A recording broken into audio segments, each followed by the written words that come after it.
I'm Richard, this is Garage Trouble, and today we're going to be working on my 2000 Honda S2000, trying to figure out how to fix the ringing shifter. Take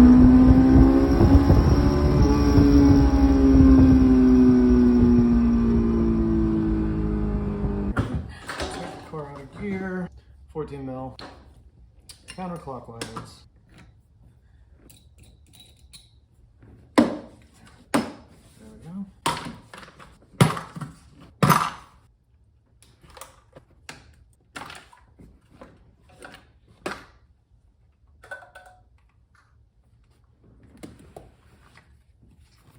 Here are the three connectors that you have to take off, removing the center console.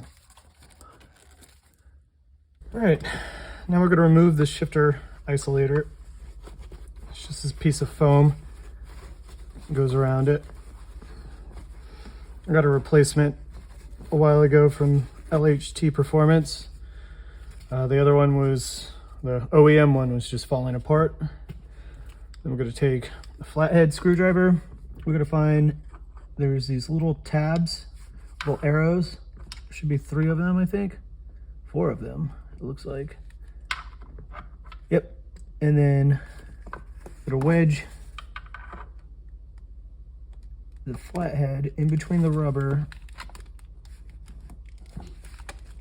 and the plastic.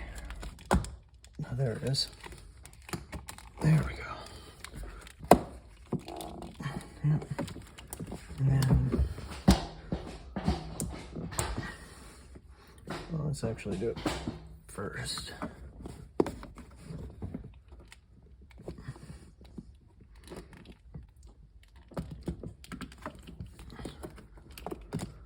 Okay. All right, we'll lift the rubber boot. Oh yeah, back into neutral. Make it easier to get out. These are the 4 tabs that we were prying while these were the little triangle indicators of where those said tabs are.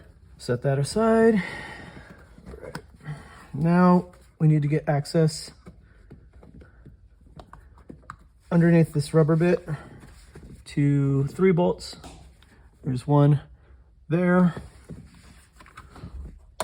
One here and another one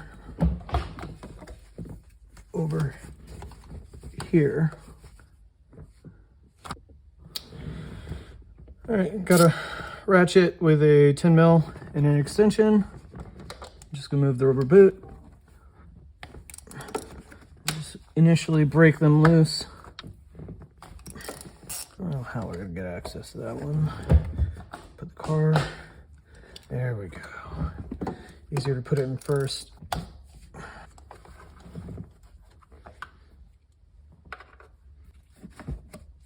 All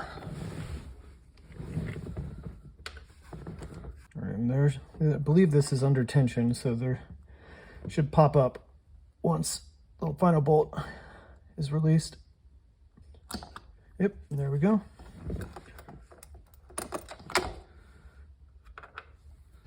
All right, then we can pull the assembly, and we can see the culprit is that I inadequately greased this shifter bushing, this brass shifter bushing, and as a result, after installing this, at certain RPMs, it will just ring like crazy. And that's what we're going to try to fix today. We're going to grease this a lot in an attempt to get it to be more quiet. All right, I'm going to grab my gloves, put that back for a second. Okay, got some gloves on, got some Honda super high temp, what is this, urea grease? Urea grease, sure, why not? Just got this from the dealership. Yeah. Kind of looks like candy. Don't eat it. That'd probably be terrible for you. Sweet. And so we're just going to take one of the clean parts of one of my gloves and apply a very heavy and healthy amount of grease to this bushing.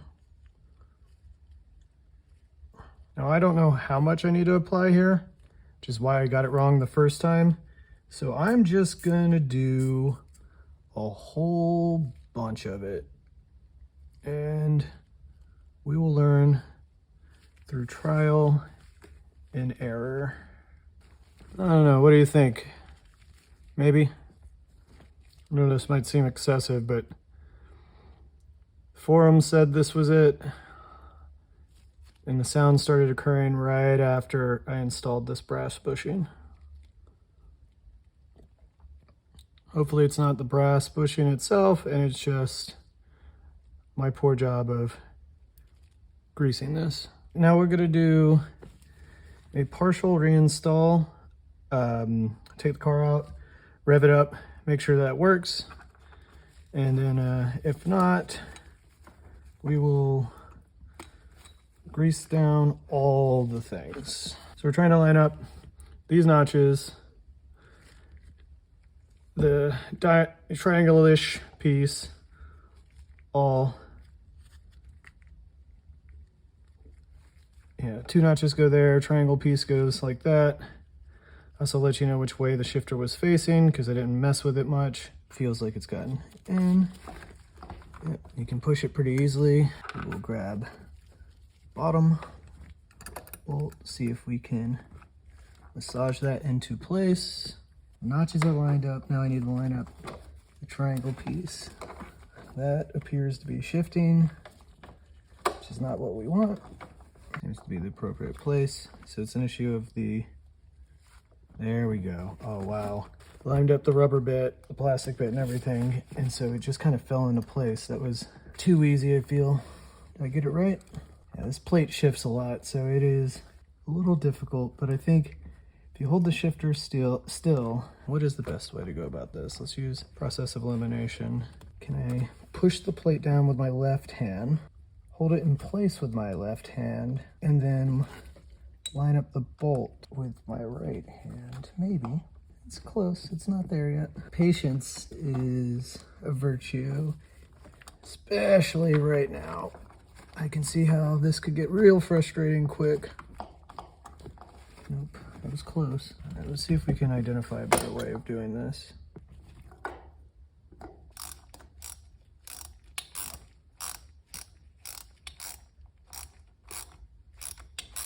All right, that appears to have done it. All right, we don't want to tighten it too much because the triangle plate can shift a little. I also want the other bolts to be able to go in relatively easy, although they seem like we can line them up a little bit with our eyes. I know my head's in the way, sorry. There's the only way I can see what I'm doing. Just drop it in there and then shift it. Okay, you can see it fall into place if you use your one hand to push it, the plate with the bolt already in it. And you can try to line it up. Make sure not to cross thread anything. That would be a nightmare. It does appear to have gone in. I just dropped the bolt and got it. Okay, I'm gonna just chugga go check the torque specs and come back and do this. Got the specs, and I actually have this torque wrench that I got from a bicycle shop because it is 9.8 Newton meters or 7.2 pound-feet. Oh, there we go. And the third one. Realign the rubber boot, put it over that metal plate. You just have to push it into place. It's not terribly difficult. It's actually pretty easy considering. Yeah, let's install this rubber boot first. And then those little tabs. Yep. Then we'll do the shifter isolator.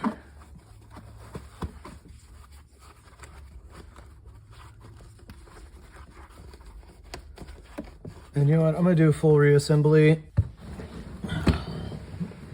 Let's see if we can get a view of these connectors. Do this.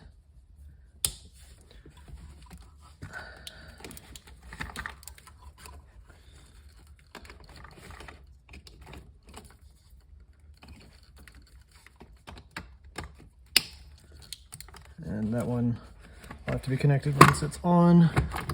Really, they all should have been connected while they're on. There we go. All right. I'll connect that final one.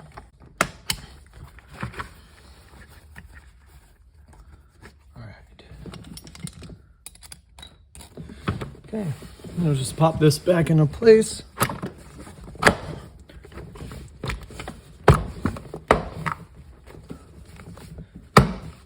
And reinstall the shifter. Okay, and then you have to tighten it with this and you have to align it. So it's not terribly tricky. It just depends on how particular you are.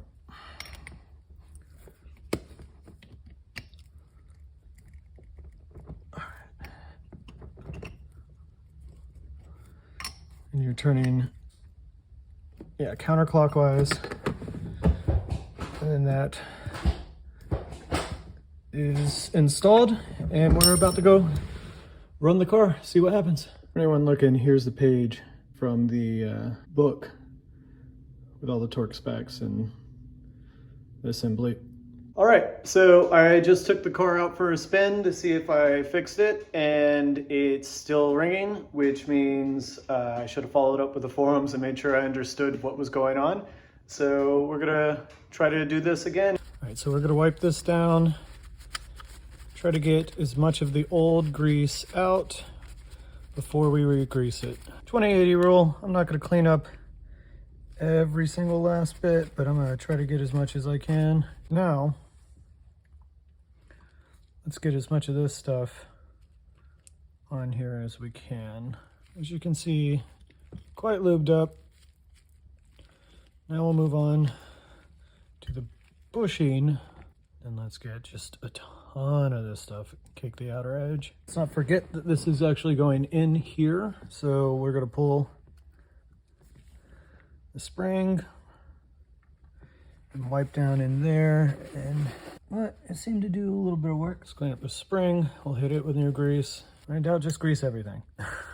Everything looks thoroughly greased.